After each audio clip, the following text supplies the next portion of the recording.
Sabi ng mga kritiko way back 2020, isang malakas lang daw na bagyo, lusaw na itong Dolomite Beach. So ngayon, nasa 2025 na tayo at kita yun naman, andito pa rin itong Dolomite Beach.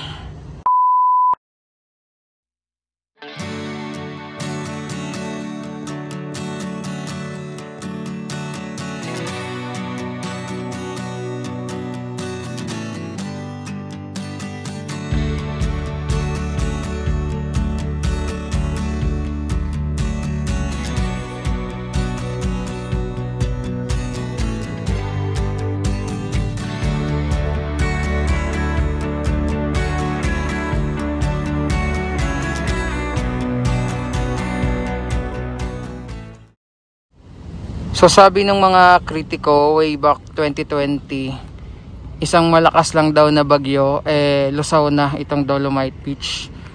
So ngayon, nasa 2025 na tayo at kita yun naman, andito pa rin itong Dolomite Beach. Ayan.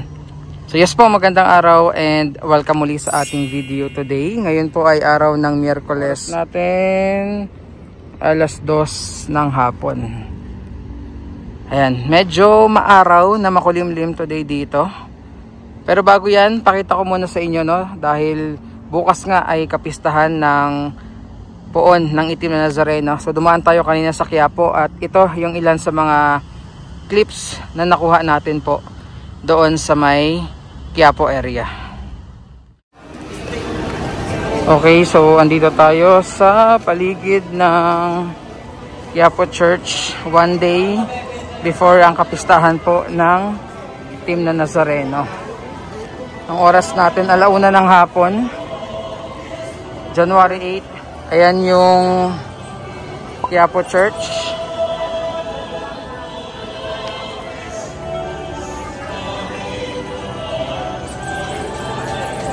Tapos sa may right side naman natin yung Carriedo. Daanan natin mamaya. So ito yung sitwasyon sa labas ng simbahan ng Quiapo. Kayo din ang kanyang muling pagkabuhay at pagkakyan sa kalangitan. Samantalang ang kanyang pagbabalik at inananabitan. Kaya bilang pasasalamat, ay aming iniaalin sa iyo ang buhay at banal ng pagkakalit.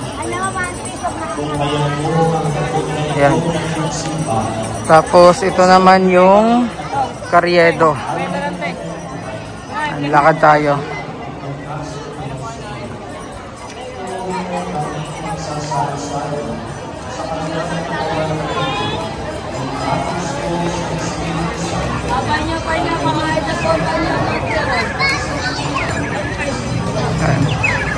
Merong mga ano dito, ayan, portalets para bukas.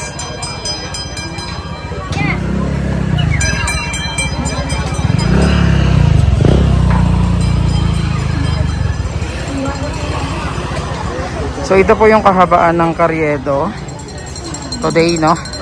Araw ng Miyerkules.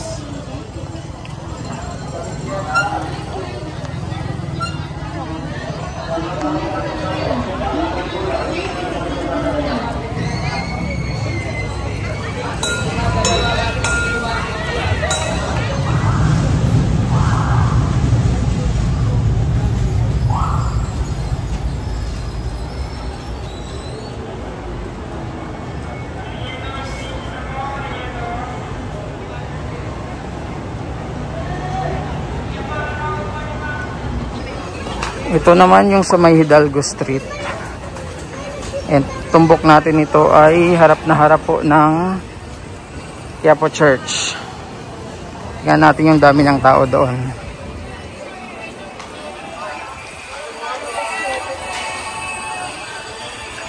Ano, pakita ko sa inyo. Yan.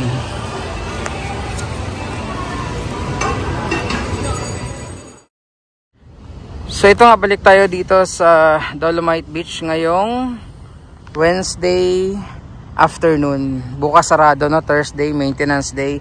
And kita nyo naman, ayun o, ang linis. Ayan, ang linis. Silip tayo sa dagat. Syempre hindi pwedeng hindi natin silipin yung dagat today. Tingnan natin dito kung may mga bagong dagsang kalat. Ayan oh.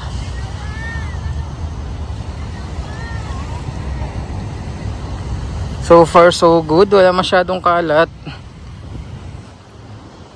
Ayan.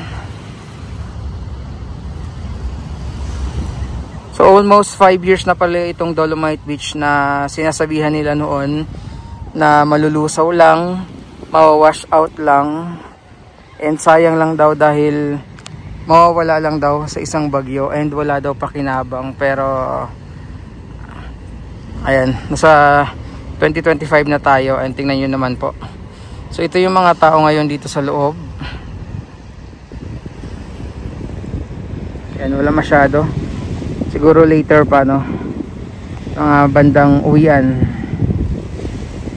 Yan, zoom ko na lang para makita nyo hanggang dun sa dulo. Ang linis. Ayan o, hanggang sa dulo. Malinis po ang ating Dolomite Beach. So yun nga lang, isa sa kapansin-pansin dito no, yung kulay. Ayan, tingnan nyo naman. Yung black sand, pumatong na talaga dito. Pumatong or nagmix na totally dito sa Dolomite. Kaya dito parang kulay gray na yung buhangin, mix of Dolomite sand and black sand. However dito sa may bandang unahan, ayan, purong-purong Dolomite pa rin po. Pero pag binungkal nyo yan, yung ilalim nito, andyan pa rin yung Dolomite. Baka sabihin na inanod na sa malayo. Okay, so lakad tayo.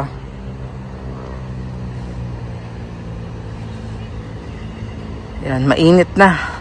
Kanina medyo makulimlim, ngayon lumabas si haring araw. Yan. Inuulit ko, bukas po ay sarado. Since Thursday is maintenance day. So lakad tayo papunta doon sa may unahan. So kahit mainit, may mga tumatambay pa rin talaga dito sa loob. Siyempre mga may dalang payong na lang po yan. Ayan. Kanina medyo makulimlim. Ngayon biglang uminit. Ito sila oh.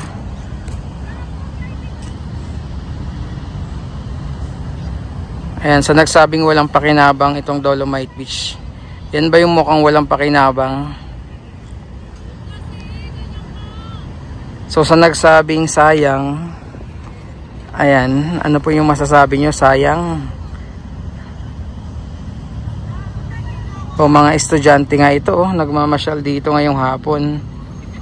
Diba? Yan yung sayang. Walang pakinabang daw.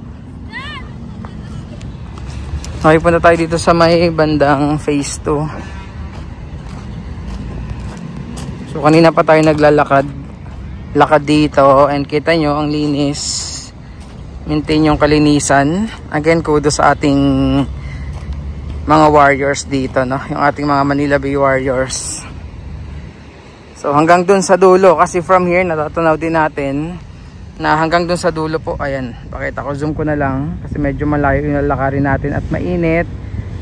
Ayan, malinis po.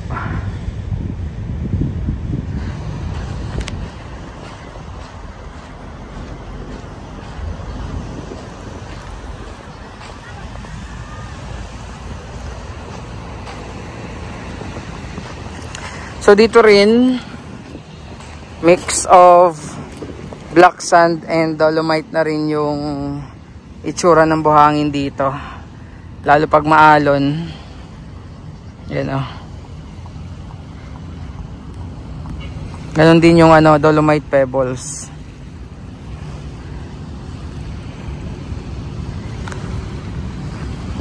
Okay, so lapitan natin yung dagat kung malinaw ba. May mga video kasi si Miss July na sobrang linaw. Pero ngayong hapon, hindi ganun kalinaw. Ayan o. Oops.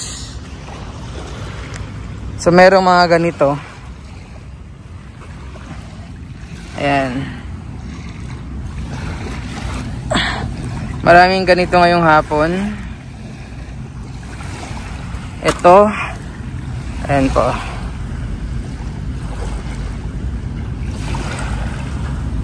Ayan. Parang mga, pero hindi ito yung tinatawag na ano, pansit-pansit.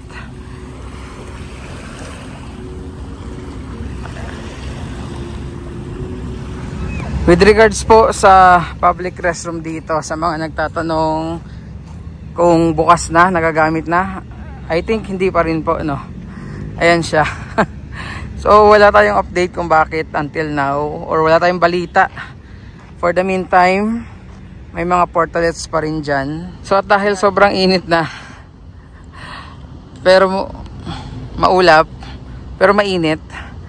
So ito muna yung ating update ngayong Wednesday afternoon dito po sa Dolomite Beach. So first update natin ito ngayong taong 2025. And kababalik lang din natin ng Manila from province po, no? Bakasyon. So maraming salamat and Happy New Year po sa inyong lahat. God bless and ingat po tayong lahat.